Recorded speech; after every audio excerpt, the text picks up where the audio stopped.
Ukraine's parliament on Tuesday passed legislation that would tighten oversight of two key anti-corruption agencies, which critics say could significantly weaken their independence and give President Volodymyr Zelensky's circle greater sway over investigations. Thousands of people gathered in Kyiv and other cities across Ukraine to urge the president to veto the controversial bill that threatens anti-corruption infrastructure. It marked the first major rally against the government in more than 3 years of war. Fighting entrenched corruption is crucial for Ukraine's bid to join the European Union and maintain access to billions of dollars in Western aid. The legislation's passage has triggered public outrage in Ukraine, and protest was held Tuesday in Kyiv. The changes would grant the Prosecutor General new authority over investigations and cases handled by the National Anti-Corruption Bureau of Ukraine, NABU, and the Specialized Anti-Corruption Prosecutor's Office, SAPO. In effect, if this bill becomes law, the head of SAPO will become a nominal figure, while NABU will lose its independence and turn into a subdivision of the Prosecutor General's office, the agencies said in a joint statement on Telegram. The bill goes to Zelensky for his signature or veto.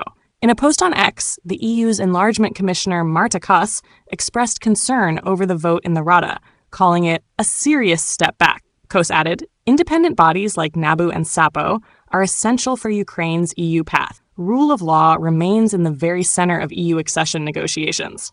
While rallies have taken place during the war in Ukraine, they have largely focused on the return of prisoners of war or missing people. Protests, however, remain a traditional form of public pressure in Ukraine, where 2 previous revolutions were victorious for the public. Corruption is a problem in any country, and it must always be fought, said Ihor Lashenkov, a blogger and activist who urged people to join the protests through his social media platforms, which reach more than 1.5 million followers.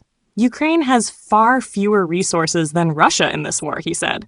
If we misuse them, or worse, allow them to end up in the pockets of thieves, our chances of victory diminish. All our resources must go toward the fight. The Ukrainian branch of Transparency International criticized Parliament's decision, saying it undermines one of the most significant reforms since what Ukraine calls its revolution of dignity in 2014 and damages trust with international partners. The group urged Zelensky to veto the law, warning that otherwise he would share responsibility with the Rada for dismantling Ukraine's anti-corruption infrastructure. Many protesters carried signs reading, "Veto the law, protect the anti-corruption system, protect Ukraine's future," or simply, "We are against it."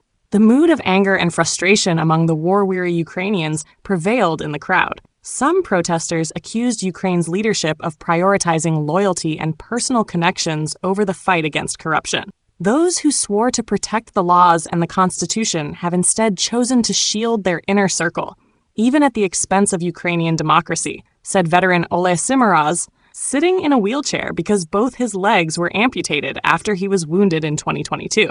Instead of setting an example of zero tolerance for corruption, the president is using his power to take control of criminal cases involving his allies, he said.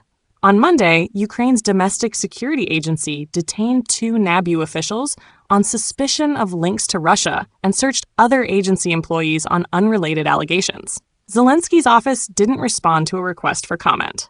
Last week, the president carried out a reshuffle of his wartime cabinet, a move widely viewed as further consolidating power within his inner